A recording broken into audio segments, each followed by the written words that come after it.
Hello दोस्तों, मैं हूं आपका दोस्त अमित कुमार। मेरे यूट्यूब चैनल चौरसिया ज्ञान केंद्र में आपका स्वागत है। आज आप लोगों के लिए हरित क्रांति के जनक कहे जाने वाले एम.एस. स्वामीनाथन के जीवनी लेकर आया हूं। हाल ही में भारत सरकार द्वारा भारत रत्न से सम्मानित किया गया है, तो हम जानेंगे इस वीडियो में एम.एस. स्वामीनाथन का जीवनी के बारे में। अगर आप एलपी टेक्नीशियन, ग्रुप डी तथा अन्य प्रतियोगिता परीक्षा की तैयारी कर रहे हैं तो इस परीक्षा उपयोगी महत्वपूर्ण साबित होगा। चलते हैं, बिना देरी किए हुए वीडियो की हम शुरुआत करते हैं। अगर मेरा वीडियो अच्छा लगे तो मेरे चैनल को सब्सक्राइब, शेयर, लाइक जरूर कीजिएगा। भारत रत्न एम.एस. स्वामीनाथन के जीवनी से पहले कुछ हम भारत रत्न की महत्वपूर्ण जानकारी हम देखते हैं। दोस्तों, भारत रत्न की शुरुआत 2 जनवरी 1954 को उस समय तत्कालीन राष्ट्रपति डॉक्टर राजेंद्र प्रसाद ने शुरुआत किए थे। अब प्रश्न आता है कि प्रथम भारत रत्न किनको मिला है। प्रथम भारत रत्न 3 लोगों को मिला है, डॉक्टर सर्वपल्ली राधाकृष्णन, राजगोपालाचारी और चंद्रशेखर वेंकट रमन को। भारत रत्न क्यों दिया जाता है? यह देश का सर्वोच्च नागरिक सम्मान है जो राष्ट्रीय सेवा जैसे कला, साहित्य, विज्ञान, सार्वजनिक सेवा एवं खेल के क्षेत्रों में दिया जाता है। दोस्तों, शुरुआत में मरणोपरांत यह सम्मान देने का प्रावधान नहीं था और यह प्रावधान 1955 में जोड़ा गया। अब प्रश्न ये आता है कि आखिरी बार कब दिया गया था भारत रत्न? तो आखिरी बार 2019 में दिया गया था। उसके बाद 2024 में 5 लोगों को भारत रत्न दिया जा रहा है। पहला कर्पूरी ठाकुर जी को मरणोपरांत मिला है, लाल कृष्ण आडवाणी जी को। तीसरा चौधरी चरण सिंह को मरणोपरांत। चौथा पी.वी. नरसिम्हा राव को मरणोपरांत और 5वां एम.एस. स्वामीनाथन जी को, जो आज दोस्तों उनके बारे में हम जानकारी लेंगे।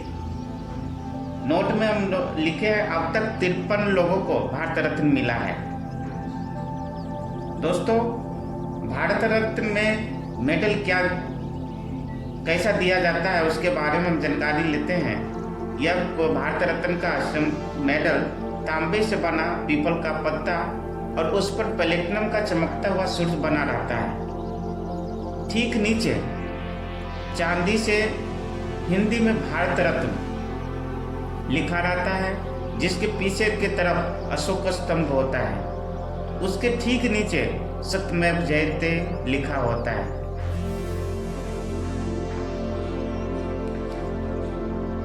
दोस्तों, भारत रत्न एम.एस. स्वामीनाथन के भारत रत्न के सफर तक हम उनका जीवनी देखेंगे।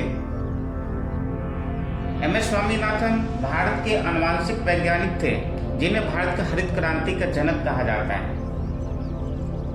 और उनका जन्म 7 अगस्त 1925 ईस्वी में तमिलनाडु के कुंभकोणम में हुआ था, जो वर्तमान समय में तंजावुर में है।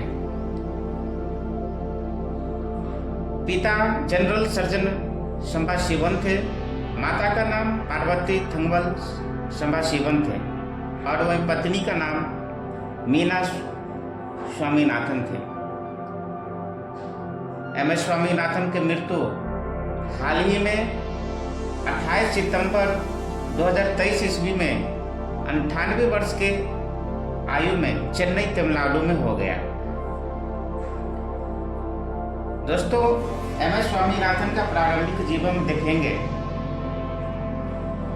कि 11 वर्ष के आयु में पिता की मृत्यु हो जाने के बाद उनका भरण पोषण उनके चाचा ने किया था और 15 साल की उम्र में मैट्रिक की शिक्षा high school Catholic little flower high school में किया।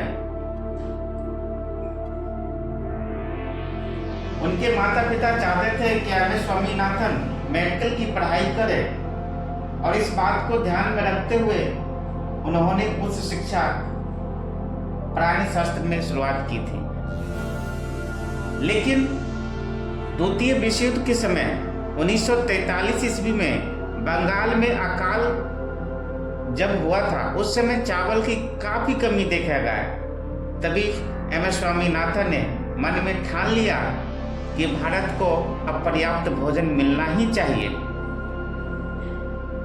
इस प्रकार 1940 से 44 ईस्वी में तमिलनाडु के कृषि विश्वविद्यालय से स्नातक की डिग्री प्राप्त की। और उनका कार्य हम देखेंगे तो 1947 ईस्वी में नई दिल्ली में एम.एस. स्वामीनाथन ने भारतीय कृषि अनुसंधान संस्थान में कार्य किए और 1960 एवं 70 के दशक में अधिक उपज वाली उच्च गुणवत्ता वाली गेहूं एवं चावल के बीजों को विकसित करके छोटे बड़े किसानों में क्रांति ला दी। इस प्रकार भारत सरकार ने 1971 में भारत को खाद्य उत्पादन में आत्मनिर्भर घोषित कर दिया। दोस्तों, एक बात है कि 1960 के अकाल जब हुआ था, उस टाइम में स्वामीनाथन ने नॉर्मल बोर्न लॉग की सहायता से गेहूं के पैदावार में कुछ विकसित किया था।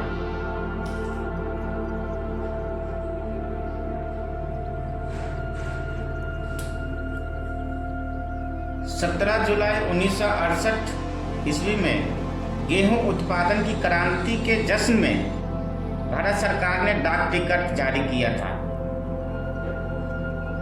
भारत रत्न एम.एस. स्वामीनाथन के कई पुरस्कार से सम्मानित किया गया है, जिसमें 1967 में पद्मश्री, 1971 में रेमन मैग्सेस पुरस्कार, 1972 में पद्म भूषण पुरस्कार, 1987 में विश्व खाद्य पुरस्कार, 1989 में पद्म विभूषण पुरस्कार से सम्मानित किया गया और वहीं 1991 में अमेरिका में टाइलर पुरस्कार से सम्मानित किया गया। तो 1999 में यूनेस्को गांधी स्वर्ण पदक से सम्मानित किया गया। और हाल ही में भारत सरकार ने वर्ष 2024 के भारत रत्न से इन्हें सम्मानित किया गया। दोस्तों, एम.एस. स्वामीनाथन ने सच में देश में किसानों के लिए, देश के हित के लिए एक बहुत बड़ी क्रांति लाई थी, जिसे हरित क्रांति का जनक भी कहा जाता है। यह था आज का हमारा एम.एस. स्वामीनाथन का भारत रत्न के सफर तक की कहानी। यह विभिन्न परीक्षाओं, LP technician, group D, Bihar SSC, अन्य प्रतियोगिता परीक्षा के लिए उपयोगी सिद्ध होगा। अतः मेरा वीडियो अच्छा लगे तो मेरे चैनल चौरसिया ज्ञान केंद्र को सब्सक्राइब कीजिएगा, शेयर कीजिएगा, लाइक कीजिएगा। धन्यवाद।